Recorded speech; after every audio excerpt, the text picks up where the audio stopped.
इस वीडियो को लाइक करें और ज़्यादा से ज़्यादा शेयर करें ताकि लोगों तक बआसानी हक पहुंच सके। आपके विचार में खुदा कौन है? जो आप बता रहे हो वो खुदा नहीं है। ठीक है, जो आप बता रहे हैं वो बताइए, जो आपने पहचाना वो बता दीजिए। परमात्मा वो है जो तत्व अतत्व से परे है, शब्द अशब्द से परे है, कर्म अकर्म विकर्म से परे है। ये सारे दावे हैं, मैं पूछ रहा हूं पहचाना कैसे? इससे परे है, इससे उधर है, उससे वहां है, इधर है, उधर है, सब दावे हैं। मुझे ये बताइए कि आपने पहचाना कैसे? मैं आपसे कहूं कि भाई इसको साबित करो, कैसे आपने पहचान लिया? अब आप कैसे साबित करोगे कि वही परमात्मा है? जी जी, ये आपका प्रश्न बहुत ही अच्छा प्रश्न है। बहुत ही ये प्रश्न बहुत पहले से बहुत अच्छा ही रहा है, ये अभी अच्छा नहीं हुआ, ये शुरू से ही अच्छा चल रहा है। ये मेरे साथ जुल्म ना करें, पहले मोमेंट से मैं अच्छा ही प्रश्न कर रहा हूं आपसे, आप उसका जवाब नहीं दे रहे हो। उत्तर अच्छा नहीं आ रहा। जो ऐसा ही आप ये बताओ साबित किस चीज को किया जाता है? चलो चले बस कर दीजिए भाई। हाँ, इतना प्यारा प्रश्न था कि उसका उत्तर भी प्रश्न निकला। वाह भाई वाह, सही जा रहे हो भाई। कि चारों ओर जो फैला है ये पदार्थ है, प्रकृति, ऐसे ही है। जी, ये कहाँ से आया है? क्योंकि ईश्वर तो बनाता कोई नहीं। ये प्रश्न है, बहुत अच्छा प्रश्न है। अच्छा, लो, ये भी बहुत अच्छा है। लो जी, अब इसका मतलब है मैं जाके सो जाऊं क्योंकि प्रश्न अच्छा हो गया है। धन्य है महाराज। क्योंकि जब रीजन ही कोई नहीं है काम करने के लिए, तो फिर उस नथिंग को रीजन क्यों मिली काम करने के लिए? बिल्कुल बिल्कुल, बहुत अच्छा क्वेश्चन। जी भाई, मदन मेहता सर, नमस्कार। क्या हाल चाल है भाई? ठीक है सर। सर, 2-3 प्रश्न है मेरे से, मैं जानना चाह रहा हूँ। जी, एक पूछ ले। मतलब आज एक ही पूछ। हाँ, एक जी, आपके विचार में खुदा कौन है? खुदा है जिसने इस कायनात को बनाया है, जिसने मुझे और आपको बनाया है, जो मुझे इस कायनात को चला रहा है, जो हमें रिस्क दे रहा है, जो हमें मारेगा, जो हमें जिंदा करता है, वो खुदा है। ये ज्ञान आपको कहां से प्राप्त हुआ? अगर आप इसके खिलाफ कुछ समझते हैं तो मुझे वो बता दीजिए, वो आपको कहां से प्राप्त हुआ? मैंने पहचाना है ईश्वर को। आपने पहचाना है, ठीक है। जी। क्या, कैसे पहचाना और वो कौन है? जो आप बता रहे हो वो खुदा नहीं है। ठीक है, जो आप बता रहे हैं वो बताइए, जो आपने पहचाना वो बता दीजिए।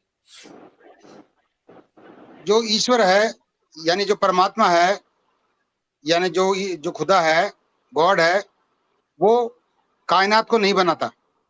अच्छा, ठीक है, फिर क्या करता है वो? वो करता कुछ नहीं है, कर्तापन में नहीं है। जो कुछ भी इस संसार में ना कुछ करता ना उसने कुछ किया, ईश्वर फिर भी है, तो आपने पहचाना कैसे भाई?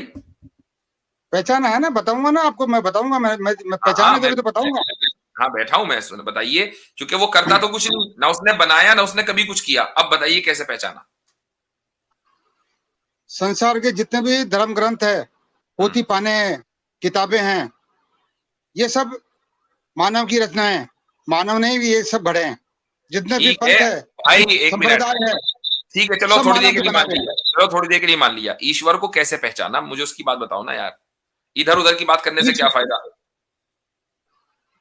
क्योंकि आपने कहा कि ईश्वर ने कायनात को बनाया। अभी आपने कहा, भाई सुन लीजिए, एक मिनट, मेरी बात नहीं हो रही है, बात की बात हो रही, क्योंकि आपने पहचान लिया और ईश्वर के कुछ बगैर पहचान लिया, तो मुझे वो बताओ कैसे पहचाना। और किताबें सारी गलत हैं, खुद ही कह रही है, सारी मानव की, इंसान की बनाई हुई है, अब पहचाना कैसे, ये बताओ।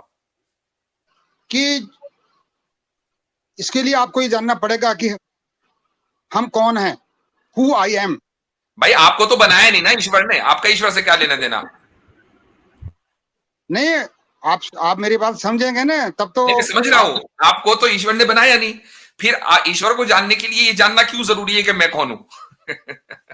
ईश्वर को जानने के लिए ये जानना जरूरी है कि संसार में जो भी कुछ है वो मैटर है, पदार्थ है, तत्व है। ठीक है, आगे। और यदि कोई भी सत्ता या कोई भी जो इस संसार को बना रहा है, इसका क्रिएशन कर रहा है, वो फिर कर्म के अधीन हो गया। वो कर्म कर रहा है, और यदि कोई कर्म कर रहा है तो वो जीव है, वो परमात्मा नहीं हो सकता। ठीक है, तो अब आपने परमात्मा को ये तो मान लिया कि वो परमात्मा नहीं हो सकता, लेकिन कोई ना कोई परमात्मा है आपके नजदीक, चुका आपने उसको पहचाना है, तो अब मुझे बताओ पहचाना कैसे है? मैं तो उसको जानना चाह रहा हूं। परमात्मा वो है जो तत्व अतत्व से परे है, शब्द अशब्द से परे है, कर्म अकर्म विकर्म से परे है। ये सारे दावे हैं, मैं पूछा हूं पहचाना कैसे, ये बताओ। ये सारे दावे हैं, इससे परे है, इससे उधर है, उससे वहां है, इधर है, उधर है, सब दावे हैं। मुझे ये बताइए कि आपने पहचाना कैसे है? मैं सिर्फ एक सिंपल सा सवाल कर रहा हूं, क्योंकि आपने दावा किया कि आप पहचान चुके हैं, और ये भी दावा किया कि वो क्रिएटर नहीं है। हाँ, इसलिए दावा किया नहीं, मैंने पहचाना है, तो मैं वो बता रहा हूँ आपको जो मेरे को बोध हुआ। कैसे पहचाना है यार? हद है, इतनी देर से पूछा हूँ एक ही सवाल, वो जवाब नहीं दे रहे हो। कैसे देखिए, जैसे आपने सारी किताबें पहचाना, सारी किताबें जो है वो इंसान की लिखी हुई हैं, तो उससे वो तो रही, वो तो सब रिजेक्ट हो गई। हाँ, सारी किताबें इंसान, वेद की और आपको ईश्वर ने बनाया नहीं, मैटर को भी नहीं बनाया, तो हमारा ईश्वर से आपका ईश्वर से कोई ताल्लुक रहा नहीं, तो अब मुझे बताओ पहचाना कैसे? ईश्वर किसी को नहीं बनाता, यदि कोई बनाएगा तो बना, तो वो भाई थोड़ी देर के लिए मान लिया नहीं बनाता, अब पहचाना कैसे? पहचाना इस प्रकार कि जो भी कुछ संसार में दिखाई दे रहा है, सुनाई दे रहा है, आवाज में आ रहा है, महसूस हो रहा है, वो सब पदार्थ है, और वो पदार्थ से और भाई आपने हमारी मालूमात में कोई इजाफा नहीं किया, हम भी मानते हैं वो सब मैटर है। मुझे बताओ ईश्वर को कैसे पहचाना? बता तो दिया ना, जो नी तत्व है वही परमात्मा है।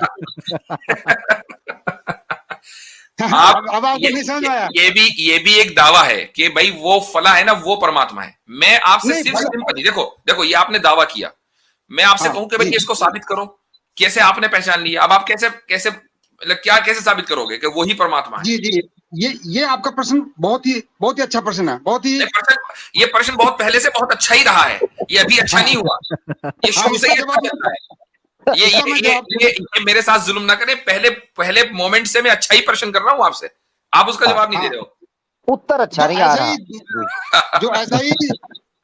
जो ऐसा ही जिज्ञासु होता है, जो ऐसे ही प्रश्न पूछते हैं, वो हम उन्हीं का प्रश्न का जवाब देते हैं, जैसे आपने पूछा। तो मैंने तो ये प्रश्न बहुत पहले से पूछा हुआ, आप उसका जवाब नहीं दे रहे हो। हाँ, साबित कैसे करोगे? आपने ये प्रश्न पूछा जी, आपने ये प्रश्न पूछा कि साबित कैसे करोगे, तो आप ये बताओ साबित किस चीज को किया जाता है?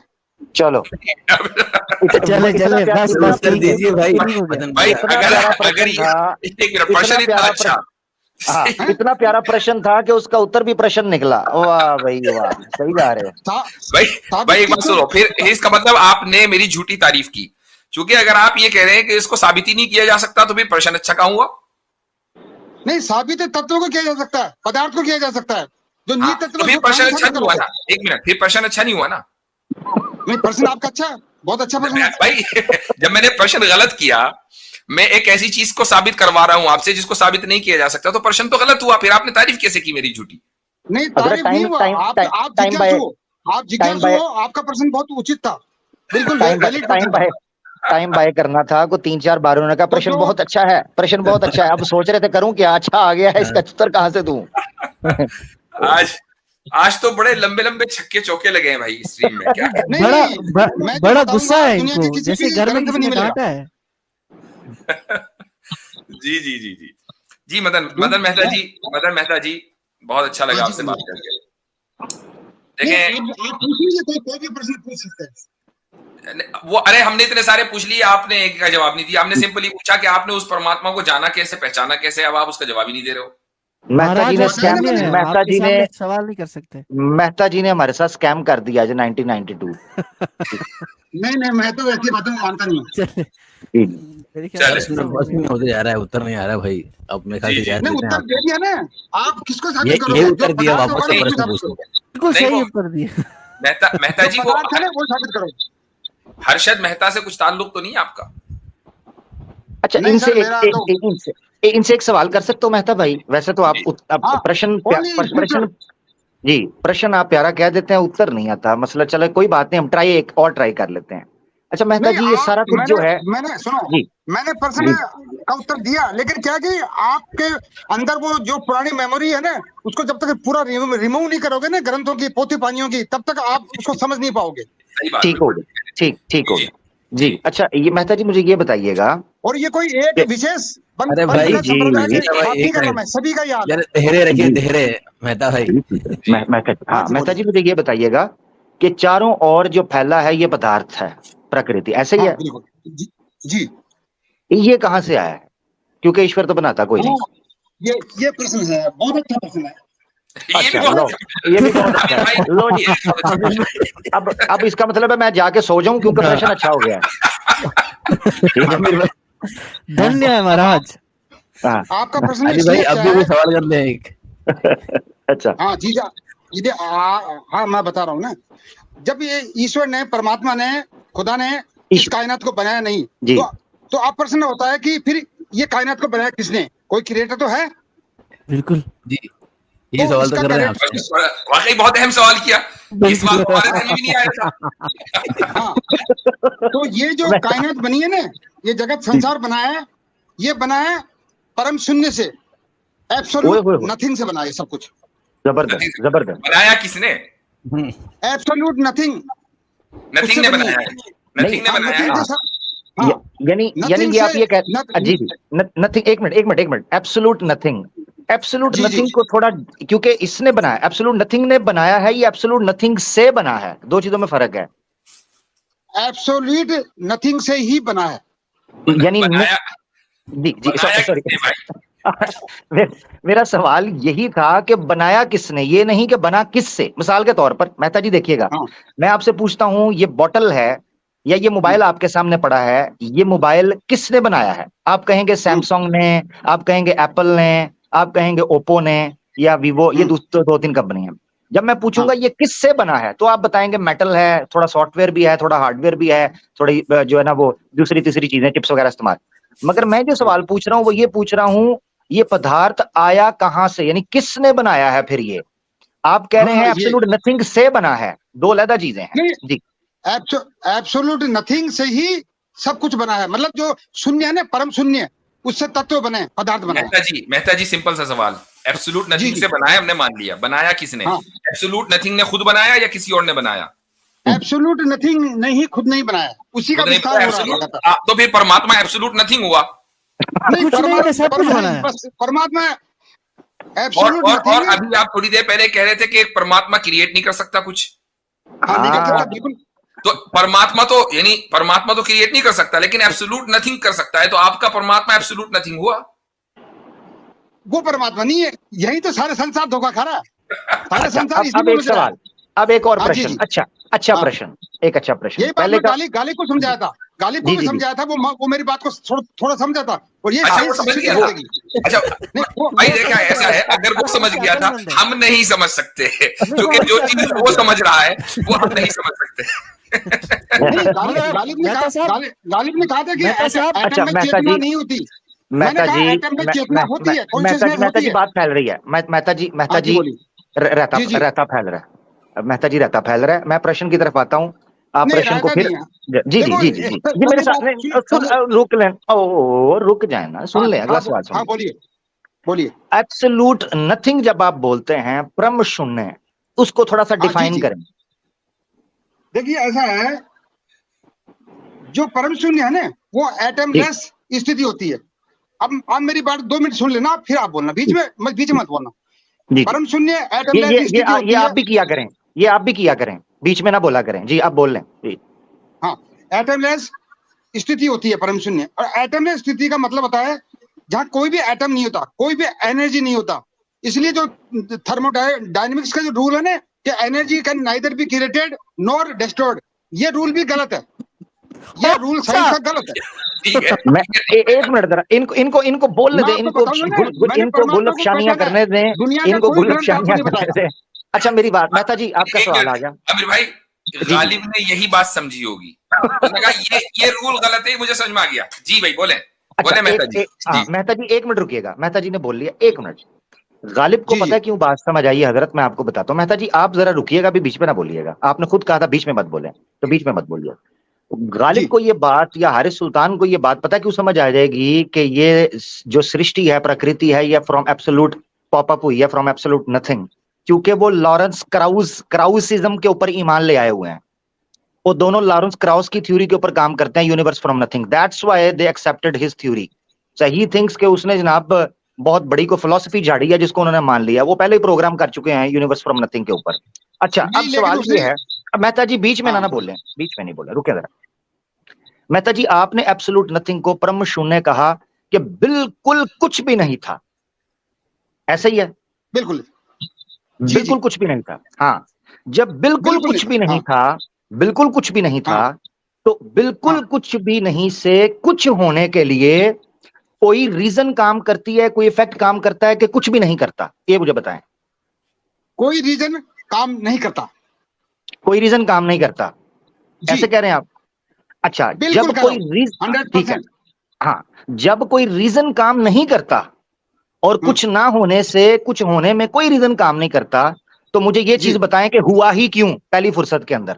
क्योंकि जब रीजन ही कोई नहीं है काम करने के लिए, तो फिर उस नथिंग को रीजन क्यों मिली काम करने के लिए?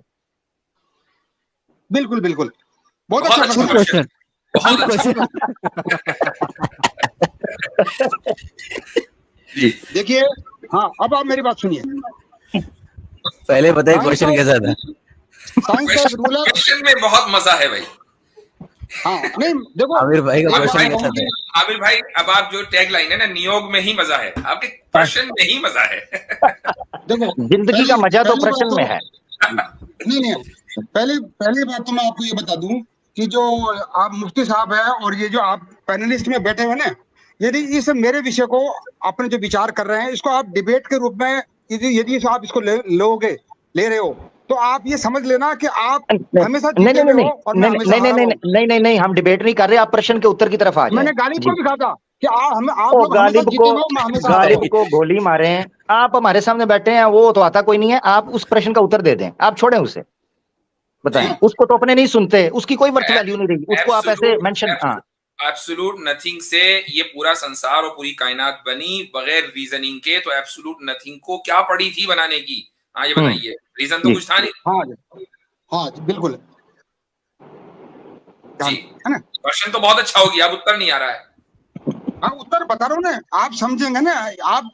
आप क्या है कि जो पुराने टाइम बाय कर रहा है, साफ पता चल रहा है, टाइम बाय कर रहा है, टाइम बाय कर रहा है।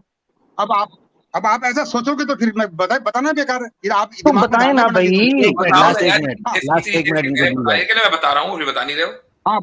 हाँ, सुनो, जिस भी व्यवस्था का कॉज एंड इफेक्ट होता है, उस कॉज को खत्म होने के बाद में वो व्यवस्था खत्म हो जाती है ना?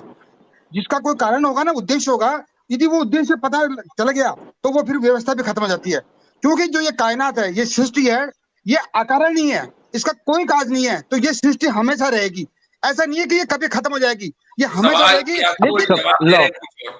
सवाल ये किया है कि नथिंग, एब्सोल्यूट नथिंग को बगैर किसी रीजन के इतनी सारी थिंग्स बनाने की क्या पड़ी थी?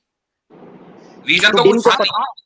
इनको पता नहीं चल रहा, इन्होंने एक और ब्लंडर बात में मार दी है। आप मेरा भाई उत्तर उसका दे दें। आपने जो अभी ब्लंडर मारा है ना कि इसका विनाश नहीं होगा, ये खुद शुरुआत के ऊपर एतराज उठा देता है।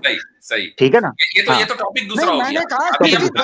अभी हम विनाश की बात नहीं कर रहे, अभी हम बात कर रहे हैं शुरुआत की। नथिंग, एब्सोल्यूट नथिंगनेस को क्या पड़ी थी? रीजन तो था नहीं उसके पास। एब्सोल्यूट नथिंगनेस ही, मतलब उसमें क्या होता है कि उससे भी नेगेटिव और पॉजिटिव दो एनर्जी निकलती है। इसके पास जवाब ही नहीं है, जवाब है ही नहीं, बन नहीं पा रहा। या तो ये बोलेगा कोई रीजन। एक मिनट जरा सुनिएगा, मेहता जी जरा सुनिएगा। ये सवाल आपके लिए कैच 22 है। उसकी वजह ये है कि अगर आप कहें कि कोई रीजन थी, तो फिर आपको ये बताना, आपने अपने आप को तोड़ देंगे कि कोई रीजन नहीं होती।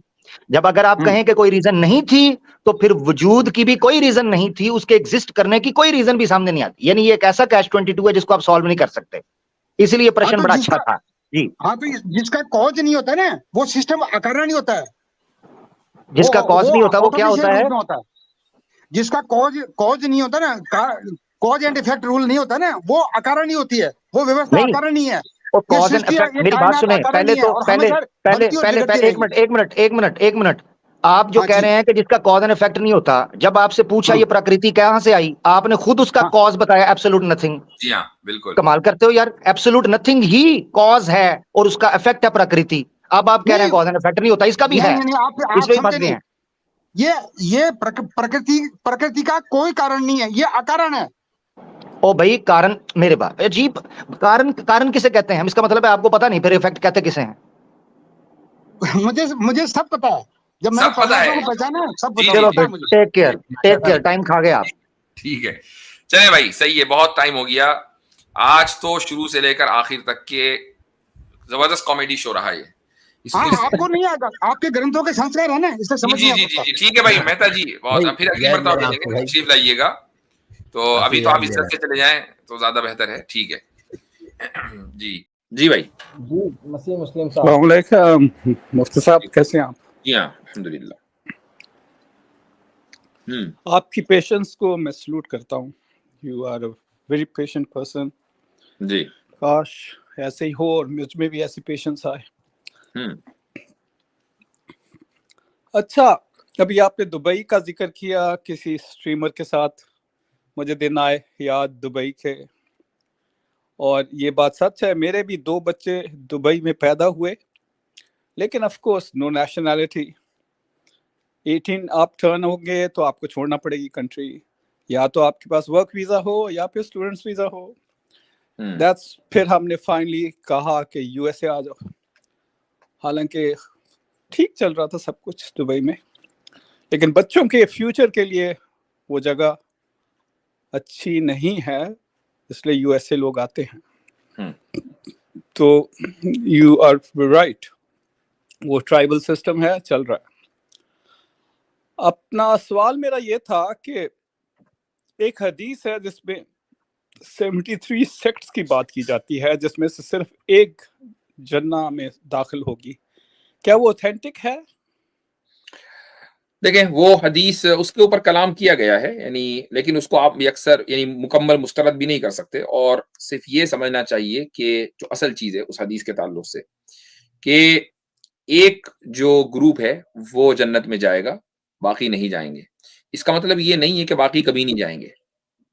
जन्नत में जो जाएगा वो तो अपने अकीदे की बुनियाद पर जाएगा, बाकी के जो अकीदे हैं चूंकि उसमें गड़बड़ी है, तो हो सकता है कि वो जहन्नम से वाया जहन्नम जाए जन्नत में। लेकिन अगर ईमान जो बुनियादी चीजें हैं दीन की, जैसे अल्लाह के ऊपर ईमान लाना, आखिरत पर ईमान लाना, रोज़े जज़ा पर ईमान लाना, रसूलों पर, किताबों पर, तकदीर के ऊपर, इन चीजों के ऊपर ईमान लाना, ये जो बुनियादी चीजें हैं, अगर एक इंसान के अंदर हैं जो, और ये बुनियादी चीजें सिर्फ ये 7-8 ही चीजें नहीं, और भी चीजें हैं, जरूरियात दीन इनको बोला जाता है। तो अगर वो शख्स, और उसमें खत्म नबूवत भी है, तो अगर वो शख्स इन चीजों के ऊपर ईमान लाएगा, और फिर अगर कोई अकीदे के अंदर उसमें कोई गड़बड़ी है, तो ठीक है, हो सकता है कि वो वाया जहन्नम जन्नत जाए। लेकिन इसके अलावा अगर उसका अकीदा बिल्कुल ठीक है, तो अब अमल की बुनियाद पर यह तय होगा कि इसको जहन्नम में जाना है कि जन्नत में जाना है, वो अल्लाह ताला फिर डिसाइड करेगा। अच्छा, क्योंकि इस हदीस को कुरान भी सपोर्ट करता है, क्या कुरान सपोर्ट करता है इसको? इस हदीस को नहीं, उसूली तौर पर कुरान ने जगह जगह ये बात की है कि भाई अगर आप ईमान लाए, जिस तरह के ईमान लाने का हक है, अमल सालेह किया, तो जन्नत में जाएंगे, वरना नहीं जाएंगे। तो जन्नत और जहन्नम का तज़किरा तो पूरे कुरान में हर जगह है। रही ये बात कि फिरकों की, तो ऑब्वियसली बात है कि कुरान में फिरकों की बात कभी नहीं होगी। कुरान फिरकों की बात नहीं करता। हाँ, ये जरूर करता है कि ये कुरान में आयत है कि हर एक फिरका जो है वो जो कुछ उसके पास है वो उस पे खुश है। तो ये आयत जरूर है सूरह रूम के अंदर। इसका मतलब ये है कि उम्मत में तकसीम होगी, लो जिस तरीके से लोगों में तकसीम होती है, और हर ग्रुप ये समझेगा कि भाई मैं हक पर हूं। तो ठीक है, कुरान ने इस चीज का ऐलान कर दिया है। एक और हदीस है, वो बिल्कुल ऑथेंटिक है, उससे आप इनकार नहीं कर सकते, कोई भी उस पर एतराज नहीं कर सकता। वो हदीस क्या है कि ला तज़ालु ताइफतुम मिन उम्मती ज़ाहिरीन अलल हक़, कि मेरी उम्मत में एक ग्रुप, एक ताइफा, एक जमात ऐसी रहेगी जो हक के ऊपर पाबंद रहेगी हमेशा। एक ग्रुप ऐसा रहेगा मेरी उम्मत में। इसका मतलब क्या है कि जो बकिया लोग हैं वो भी मेरी उम्मत में ही, यानी रसूलुल्लाह सल्लल्लाहु अलैहि वसल्लम की उम्मत में है। लेकिन ये जरूरी नहीं है कि वो हक के साथ लगे हुए हों। वो हो सकता है कि उनके दिल में कुछ खोट हो या अकीदे में कुछ कमी हो, लेकिन आप सल्लल्लाहु अलैहि वसल्लम उनको भी ये कह रहे हैं मेरी उम्मत। जी अच्छा, ये अंदर मैं एक अपनी नाकिस राय ऐड करूं यहाँ पे, जिस तरह हजरत ने बताया कि इस हदीस पे इवन दो के कलाम है कि इसको मुकम्मल ऑथेंटिक नहीं माना जा सकता, लेकिन इसको मुकम्मल तौर पर रिजेक्ट भी नहीं किया जा सकता। लेकिन अगर थोड़ी देर के लिए अगर एक्सेप्ट कर लें यहाँ पे हम कि 73 फिरकों की बात हो रही है जिसके अंदर एक जन्नती और बाकी 72 को जहन्नम भेजा जा रहा है, तो उसका कतई ये मतलब नहीं है कि वो जो एक फिरका जो जन्नत में जाएगा वो उम्मत का 10% होगा या 5% होगा, हो सकता है वो उम्मत का 90% हो। हाँ बिल्कुल सही, बिल्कुल जी। हाँ, तो ये इसमें अगर एक सेक्ट है, सेक्ट जो है उसका मतलब मुसलमान होना जरूरी है। जो मुसलमान नहीं है लेकिन खुदा पे बिलीव करता है और आखिरत पे बिलीव करता है और अच्छे काम करता है, लेकिन खत्म नबूवत पे बिलीव नहीं करता है, तो ऑब्वियसली बात है कि हम उसको सेक्ट नहीं मानते। ओके, लेकिन अगर वो खत्म नबूवत पे नहीं बिलीव करता तो इसका मतलब वो जन्नत में नहीं जाएगा। जाहिर है कि खत्म नबूवत जो है वो जरूरियात दीन में से है, जो उस पर बिलीव नहीं करेगा तो वो जन्नत में नहीं जाएगा, वो तो दायरे इस्लाम से खारिज है। अच्छा, तो ये इसलिए शहादे के साथ सल्लल्लाहु अलैहि वसल्लम कहना बहुत जरूरी होता है। जी। अच्छा, ये बताइए, लेकिन कुरान तो एक सेक्ट का जिक्र करता है जो जन्नत में जाएगा। वो कह रहा है no one else will be able to help you if you don't believe and if you don't follow in believing in हजरत ईसा। अरे यार, कितनी मर्तबा मैं आपसे बात करूं इस मौजू पर, आपसे हजारों नहीं, मेरे ख्याल से लाखों मर्तबा, थोड़ा सा मुबालगा भी है, कि बात हो चुकी इस मौजू के ऊपर कि वो जो आयत है वो मुसलमानों के ताल्लुक से है। अच्छा, बिलीविंग इन ईसा का मतलब आपके वर्जन का बिलीव नहीं है। हम भी बिलीव करते हैं हजरत ईसा अलैहिस्सलातु वस्सलाम पर, क्या हम बिलीव नहीं करते? बिलीव करते हैं, लेकिन उस तरह बिलीव करते हैं जैसा कि कुरान ने हमें बताया इस तरह बिलीव करो। उस तरह बिलीव नहीं करते जिस तरह आप चाहते हैं। नहीं, लेकिन वो है उसमें सिर्फ बिलीव करनी है, उसमें लिखा है फॉलो की बात की है ना, बिलीव फॉलो करते हैं ना। फॉलो हमने किया, हजरत ईसा की इस पेशन गोई को फॉलो किया कि मेरे बाद एक आखिरी नबी आने वाला है। सूरह सफ के अंदर वो पेशन गोई मौजूद है, फॉलो करते हैं सारे मुसलमान। क्या मसला है? ट्रू फॉलोवर्स, हजरत ईसा के ट्रू फॉलोवर्स तो हम ही हैं।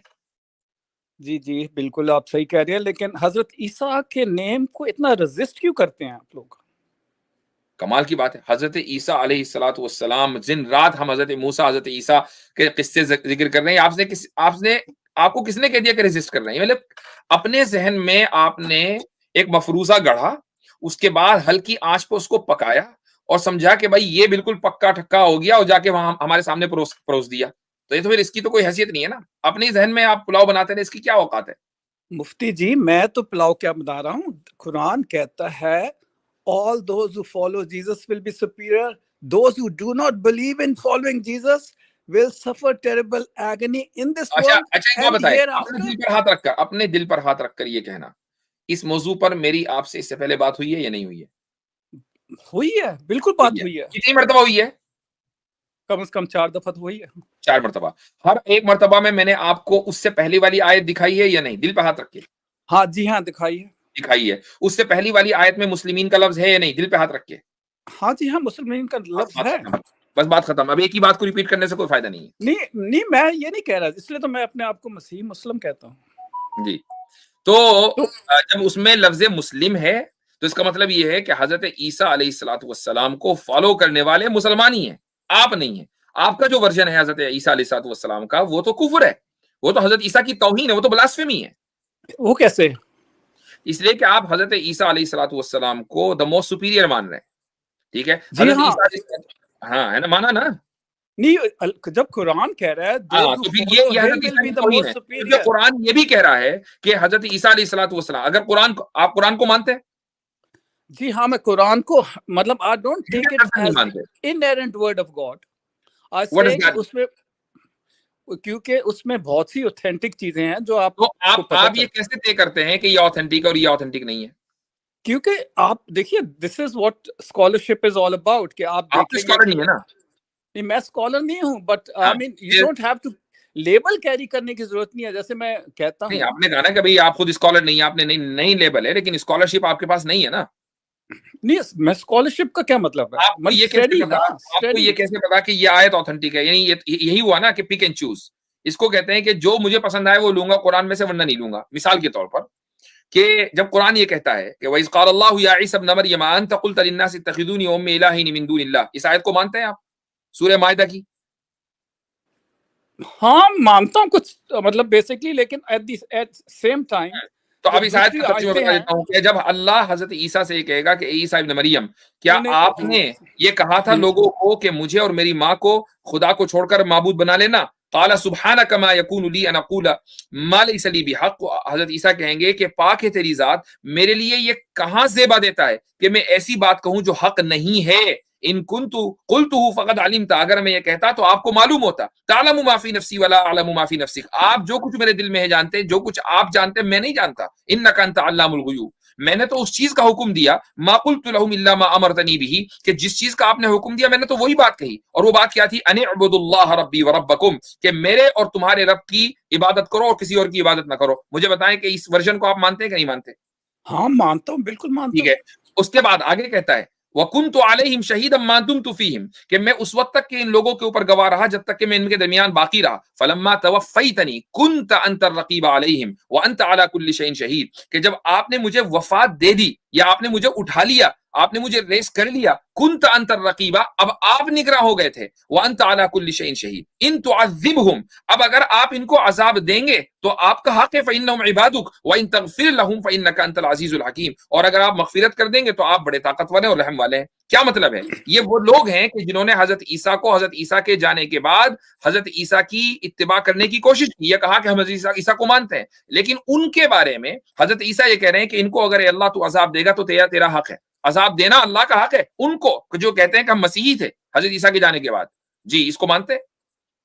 जी देखिए, हाँ, जो देखिए किसी भी रिलीजन में जब एक्सेसिवनेस आ जाए, जैसे मैं कहता हूँ क्रिश्चियनिटी का सबसे बड़ा ब्लंडर ये है कि उन्होंने हजरत ईसा को खुदा बना लिया। ठीक है, ये तो मैं आपने क्या बनाया? आपने क्या बनाया? चलो ईसाइयों को छोड़ो। हाँ, मैं उसको मसाया मानता हूँ, मसाया ऑफ भाई मैनकाइंड। मसीह, भाई वो तो सब सारी दुनिया में सब मानते हैं। मसाया का मतलब क्या है? आप हजरत ईसा को अल्लाह का रसूल मानते हैं? मैं उनको सिर्फ रसूल नहीं मानता, अच्छा, मैं क्या उनको मानते हैं? मसाया मानता हूँ। रसूल मसाया तो का क्या बहुत है, मतलब है? one who has been anointed to save mankind। इसका ये आपने कहां से निकाला? मसाया का लफ्ज कहां से आया? मसीह से आया ना, अरबी लफ्ज है। जी जी जी जी जी अच्छा, मसीह के माने क्या है? the anointed one, the appointed one, the anointed one, yeah, appointed one भी कह अपॉइंटेड लीजिए, या अपॉइंटेड? दोनों कह लें, दोनों ठीक है, अपॉइंटेड वन। अच्छा, आपको पता है कि दज्जाल के लिए भी मसीह का लफ्ज आता है, मसीह दज्जाल? हाँ, वो क्या है कि he will represent himself as मसीह। ठीक, तो अब अगर हजरत ईसा के लिए मसीह का लफ्ज है, और यकीनन है हजरत मसीह का लफ्ज मसीह हजरत ईसा के लिए इस्तेमाल हुआ है, और हजरत ईसा को अपॉइंट किया गया है, जिस तरीके मसीह से का मतलब क्या है, जरा एक्सप्लेन कीजिए। उसका लफ्जी तर्जुमा है पूरी जमीन में फिरने वाला, क्योंकि हजरत ईसा अलैहिस्सलाम पूरी जमीन में फिरेंगे नाजिल होने के बाद दोबारा अपनी दूसरी सेकंड कमिंग में, और दुनिया को अदल और इंसाफ से भर देंगे, हदीस के अंदर मौजूद है, और सलीब को तोड़ देंगे, खिंजीर को कत्ल कर देंगे। हजरत ईसा अलैहिस्सलाम और तमाम अहले किताब जो आज हैं वो हजरत ईसा अलैहिस्सलाम के थ्रू इस्लाम में दाखिल हो जाएंगे। ये अगर अगर ये मतलब है कि हजरत ईसा अलैहिस्सलाम इस तरीके से इंसानियत को की हिफाजत करेंगे, इंसानियत को बचा लेंगे, तो बिल्कुल मेरे और आप में कोई इख्तिलाफ नहीं है। लेकिन आप खाली ये नहीं समझते, आप ये समझते हैं कि हजरत ईसा अलैहिस्सलाम मोस्ट सुपीरियर है। अब मैं आपसे पूछता हूं कि एक आदमी, अगर आप क्या हजरत ईसा रसूल अकरम सल्लल्लाहु अलैहि वसल्लम पर ईमान लाएंगे सेकंड कमिंग में? वो उन पे ईमान लाएंगे, क्या मतलब? क्या वो हजरत रसूल अकरम सल्लल्लाहु अलैहि वसल्लम के उम्मती होंगे या नहीं? नहीं, बल्कि हजरत मोहम्मद सल्लल्लाहु उनके उम्मती होंगे। हाँ, यहाँ गड़बड़, यहाँ मार दी आपने डंडी। अब मुझे एक बात बताएं, अब देखें ये है डंडी। अब मुझे बताएं कि कुरान में हजरत ईसा अलैहिस्सलाम की सेकंड कमिंग की बात कहाँ लिखी है? कुरान पे बात हो रही ना, तो कुरान में बताइए किधर लिखी है? सेकंड नहीं, आप उस पे बात कीजिएगा, मैं नहीं कुछ गलत किस्म की इंफॉर्मेशन नहीं देना चाहता, प्लीज गो अहेड। मैं आपसे पूछ रहा हूँ, आपने कहा भाई स्कॉलरशिप के लिए टाइटल होना जरूरी नहीं, तो I am assuming you are a scholar, तो जब आप स्कॉलर हैं तो मुझे बताएं कि कुरान में सेकंड कमिंग कहाँ लिखी है हजरत ईसा की? Blessed is the day when I was born, blessed is the day when I'll die, and blessed is the day when I'll be resurrected. उसके बाद सेकंड कमिंग क्या, I'm not totally sure. Hazrat Isa दोबारा आएंगे दुनिया में या नहीं? हाँ जी, हाँ आएंगे, जरूर आएंगे। कहाँ लिखा कुरान में? I don't have the reference right way. वो है ही नहीं कुरान में। ये तो अहादीस मुतवातिरा से साबित है ना, मुतवातिर अहादीस से साबित है, कुरान में तो नहीं है इसका जिक्र कि हजरत ईसा देखिए आएंगे। ना, इसमें अच्छा, है तो अब आपने जिक्र तो इस, अच्छा अब मुझे एक बात बताएं, आएंगे कहां से उठाया ये अकीदा? ये देखिए बात सुनिए, आपने अभी एक रेफरेंस कोट किया, मेरे कि रेफरेंस को अल्लाह छोड़ ताला, दीजिए, अभी हम आपकी एपिस्टेमोलॉजी बात, आप ये कह रहे हैं कि हजरत ईसा आएंगे दोबारा, कुरान का आपको पता नहीं कि है कि नहीं, आपको पता कैसे चला कि आएंगे? How do you know? देखिए बात सुनिए, अभी आपने एक रेफरेंस कोट किया कि अल्लाह ताला उनसे पूछेंगे कि क्या तूने ये इनसे क़यामत ये के दिन कहा? होगा। ठीक है, ये तो कौन होगा इस क़यामत के दिन? इधर हजरत ईसा होंगे, ये तो क़यामत उनकी के दिन सेकंड कमिंग की बात हो रही है ना। ये क़यामत के दिन होगा भाई। हजरत ईसा तो जा चुके हैं ना, अभी तो हमारे दरमियान मौजूद नहीं है। अभी एक अलग मसला है कि वो कुछ लोग ये कहते हैं कि नहीं जी उनका इंतकाल हो गया, हम हमारा अकीदा है कि नहीं, उनको रेस किया गया, वो रेस करने के बाद इस दुनिया में दोबारा आएंगे। अब मुझे बताएं कि दोबारा आने का जिक्र कुरान में कहां है? आपने कहा नहीं है तो नहीं है। ठीक, आपको कैसे पता? आपने कहा आएंगे, हाउ डू यू नो? क्योंकि बहुत सी हदीसेस भी बात करती हैं और बाइबल बात करती है। तो आपको कैसे पता? आपने किस बुनियाद पर यह अकीदा लिया?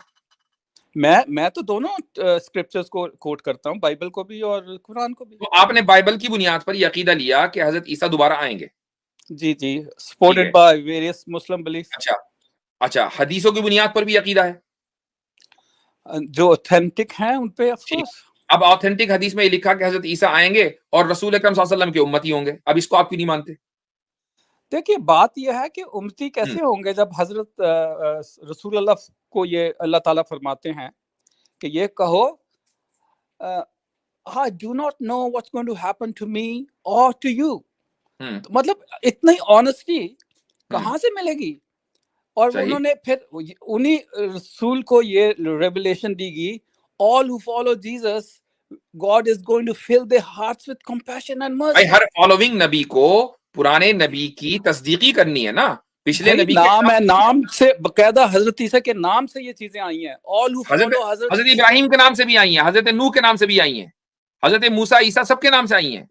ये देखिए ना, यहाँ पे प्रॉब्लम होता है कि आप कितने रेजिस्ट करते हो हजरत ईसा के नाम को। बात ये नहीं है, देखें ये फालतू में बातें करना, इमोशनल आर्गुमेंट, हम हाँ इमोशनल आर्गुमेंट है। हजरत ईसा को वही मकाम दिया जाएगा जो हजरत ईसा का है, हजरत नूह का मकाम हजरत नूह को दिया जाएगा, और जो हजरत इब्राहिम का वो हजरत इब्राहिम को। ये नहीं होगा, होल्ड ऑन, ये नहीं होगा कि चूंकि आप बहुत इमोशनली अटैच्ड है हजरत ईसा से, बहुत अच्छी बात है, इसमें कोई वो नहीं है, लिहाजा हजरत ईसा को हम कह दे कि मोस्ट सुपीरियर है। नहीं, ये नहीं कहा जाएगा कि आप सल्लल्लाहु अलैहि वसल्लम को हुक्म दिया गया कि हजरत ईसा की शरीयत को फॉलो करें।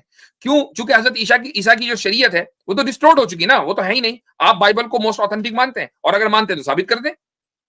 देखिए बात सुने, अभी मैं आपको उनकी सुपीरियरिटी का कुरान से आपको मैं ना, आप बाइबल से दें, कुरान से तो आपने हमारे कुरान का जवाब भी दे दिया, हमने उसका जवाब भी दे दिया। अब आप मुझे बाइबल से बताएं कि हजरत ईसा, मैं कुरान पे आ रहा हूं प्लीज। अब मुझे आप मुझे बाइबल से बताएंगे कि हजरत ईसा दोबारा आएंगे और हजरत ईसा की शरीयत को रसूल अकरम सल्लल्लाहु अलैहि वसल्लम फॉलो करेंगे, और बाइबल की वो ऑथेंटिसिटी भी साबित करें। जी, जो बाइबल जी अपने कुरान में लिखा है कि हजरत मरियम को अल्लाह ताला ने चुना। नहीं, कुरान की बात हजरत मरियम को चुना, खास तौर से चुना, उनको पाक किया। हजरत मरियम को चुना और रसूल का नाम मुस्तफा रखा, द चोजन वन। ठीक है, इस्तफा, और इस्तफा का लफ्ज आदम के लिए इस्तेमाल हुआ, इन्नल्लाह इस्तफा आदम को भी चुना।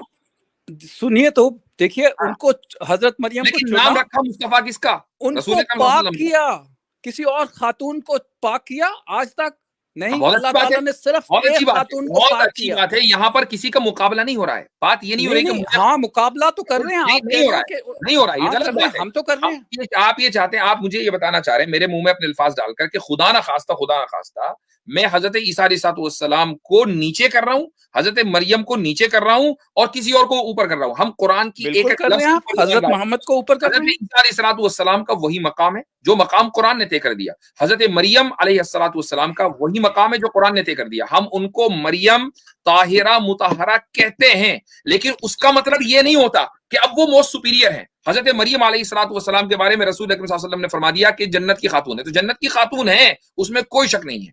यहाँ तक जन्नत की तो बहुत सी खातूनें होंगी। लिसन टू मी, यहाँ तक कि इख्तिलाफ हुआ है इस चीज में कि अफजल तरीन खातून कौन है। क्या हजरत खदीजा है या हजरत मरियम है या हजरत आसिया है फिरौन की बीवी? कौन है, इसमें इख्तलाफ हुआ है। कुछ लोगों ने कहा नहीं जी हजरत मरियम है, कुछ ने कहा जी नहीं हजरत आसिया है, कुछ ने कहा नहीं हजरत खदीजा है, कुछ ने हजरत फातिमा की बात की, कुछ ने हजरत आयशा की बात की। क्यों? इस ताल्लुक से कोई सॉलिड बात हमें नहीं मिलती है। इसलिए हम यहाँ पर ये अकीदा नहीं रखते कि हजरत मरियम ही होंगी या हजरत आसिया ही होंगी या हजरत खदीजा ही होंगी। इनमें से कोई भी हो सकता है, ये अल्लाह ताला का फैसला है। पॉइंट ये है यहाँ पे अपने हजरत आप को ईसा अलैहिस्सलाम के लिए अगर आप या उनकी वालिदा के लिए इस्तफा का लफ्ज है, तो भाई मोहम्मद के लिए मुस्तफा का लफ्ज है और आदम के लिए भी इस्तफा का लफ्ज है। अब आप कैसे फैसला करेंगे कि नहीं ये ज्यादा चोजन वन है वो कम चोजन वन है? How in the world you will decide? देखिए आपने आपको एक्सपोज कर दिया इधर आपने। देखिए अल्लाह ताला फरमाते हैं chosen above the women of all nations। मसीह मुस्लिम भाई ये आयतें हमने पढ़ी हुई है, इसको समझते भी हैं। हजरत मरियम अलैहिस्सलाम के लिए जो बरात का अल्लाह ताला ने ऐलान किया, उसकी वजह यह है कि सूरह निसा में अल्लाह ताला ये बात फरमाते हैं यहूदियों के बारे में, वबी कुफ्रिहिम व कौलिहिम अला मरियम बुहतानन अज़ीमा, कि वो मरियम अलैहिस्सलाम पर बुहतान लगाते थे कि ये पाक नहीं है, नापाक है, नाउज़ु बिल्लाह, और ये जो है वो जानी है। उसकी बेस पे अल्लाह ताला ने उनके हज़रत मरियम के बारे में उनकी बारात का यहाँ ऐलान किया, उनके नाम पे एक सूरत पूरी मुकम्मल कुरान के अंदर उतारी इसी बेस पे। इसके अलावा इसका कोई ऐसा रीजन नहीं था कि मरियम ही पाक हैं और बाकी नाउज़ु बिल्लाह बाकी औरतें नापाक हैं। सही। देखिए चलें जी, हो गया। अब अगली मरतबा बात करेंगे इस मौजू पर एक मरतबा। बहुत थैंक यू मुफ्ती साहब for the time. Thank you. चलें, सही है। तो इस वीडियो को लाइक करें और ज़्यादा से ज़्यादा शेयर करें ताकि लोगों तक हक पहुंच सके। इन्नल कुरआन लनूर यतफज्जर फी जनबाती यरफउनी इंद मलीकिल खल्क़ि लिअअला दरजाती। इन्नल कुरआन लनूर यतफज्जर फी जनबाती यरफउनी इंद मलीकिल खल्क़ि लिअअला दरजाती।